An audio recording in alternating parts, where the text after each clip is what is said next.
Okay, question number 6. You've got ring structures here. You have to complete carbon 1 to show that it's alpha glucose. So that means OH pointing down, H pointing up, and then the opposite for beta glucose. So it's OH pointing up, hydrogen pointing down. So quite a few of you missed this part of the question. Okay. Right. Starch and cellulose, both polymers are glucose. So with cellulose it's going to be beta, with starch it's going to be alpha. Explain how the structures of starch and cellulose are related to their function as storage and structural molecules respectively. Okay, I'll just dictate this again. Okay, in terms of the structure, for starch you need to say that it's made up of amylose and a amylopectin, that it has just alpha 1,4 glycosidic bonds for amylose.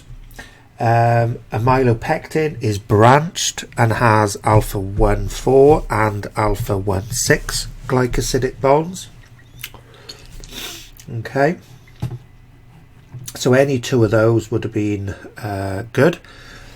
The next one then, cellulose, it's made up of beta glucose that is rotated by 180 degrees. It is not branched. It has just beta 1,4 glycosidic bonds. Okay, and it forms microfibrils. Okay, so they're the structural aspects of the starch and the cellulose. In terms of how it allows them to do their job, if we go to starch, it means that it's insoluble, so it doesn't alter the osmotic potential of the cell. Glucose is easily hydrolyzed off the molecule, so it can be used readily in aerobic respiration.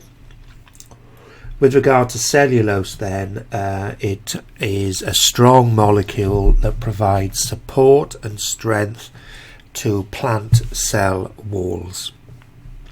So there's the key marking points for B2. And that was a short question. That's it for question 6.